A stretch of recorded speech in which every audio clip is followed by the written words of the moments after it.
You are listening to the Stop Binge Eating podcast with Kirsten Sarfty, episode number 199.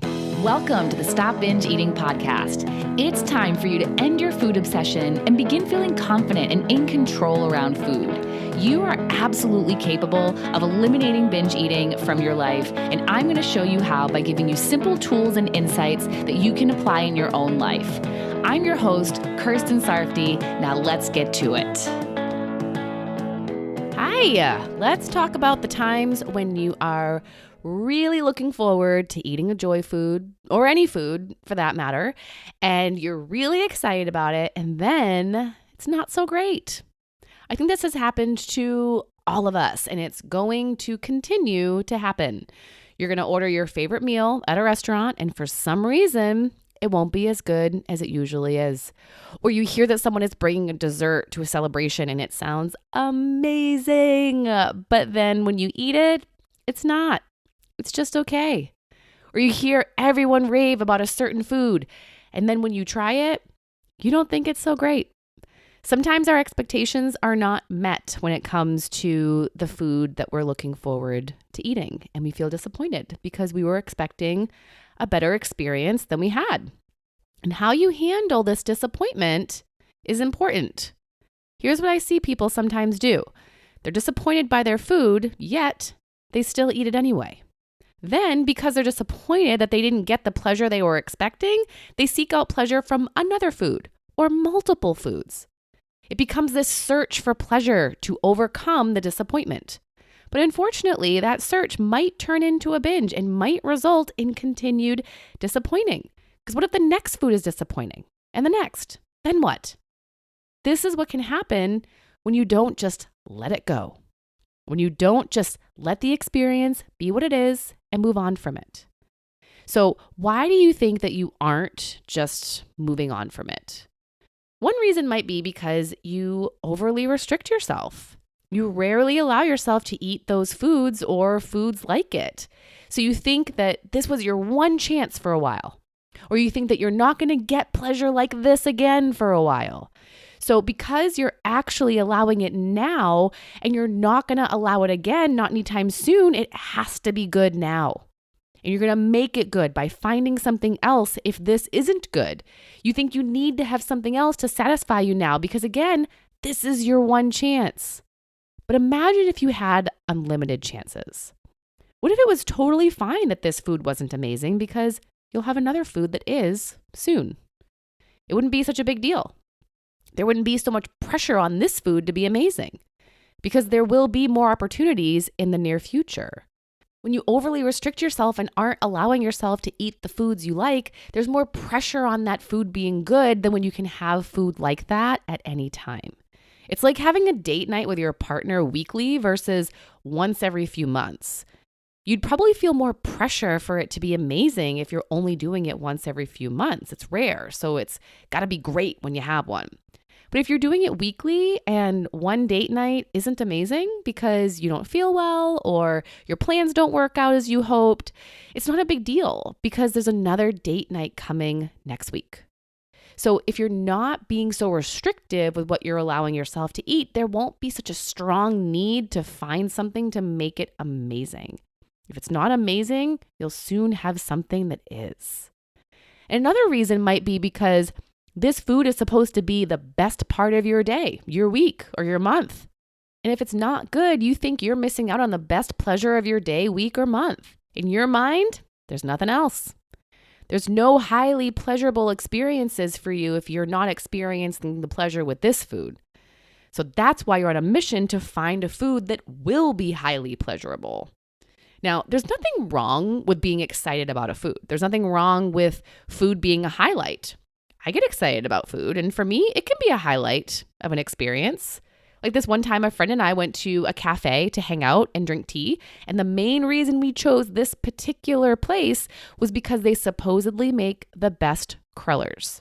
If you don't know what that is, it's like a twisted, airy donut. And I love donuts, but I've never been a huge fan of crullers. But when she said that they make the best ones, I was intrigued. I was excited to try it and hopefully have a wonderful experience eating it. I so wanted it to be amazing. I was excited to try it. And it wasn't amazing. It was just like every other cruller I've ever eaten. Not great. And you know what I didn't do? I didn't eat the whole thing. I didn't finish eating it hoping it would taste better. It wouldn't. And I didn't then go buy something else to make up for it. I let it go.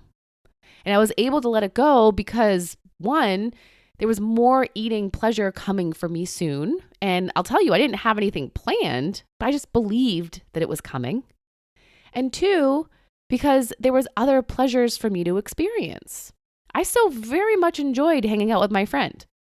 And I actually didn't really enjoy my tea, which was disappointing because when I ordered it, I thought it was going to be amazing. So actually 2 disappointments and 1 great thing.